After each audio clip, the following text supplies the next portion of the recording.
सेंद्रिय कर्बसंचयन भाग 2. मी 2 डिसेंबरला एक व्हिडिओ पाठवला आहे तुम्हाला. तो सेंद्रिय कर्बसंचयन कसं करायचं. आता त्याचा दुसरा भाग राहिलेला बघा, की तुमच्या जमिनीमधनं सोयाबीनचं मळणी केल्यानंतर भुसकाट राहतं, ऊस तुटल्यानंतर जे पाचट राहतं, त्याच्यानंतर तुरीचं भुसकाट असते, हरभऱ्याचं भुसकाट असते, गव्हाचं भुसकाट असते.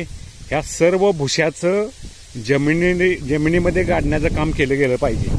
म्हणजे तो जो भुसा आहे तो जसा आपण शेणखत विस्कटतो तसं विस्कटलं गेलं पाहिजे.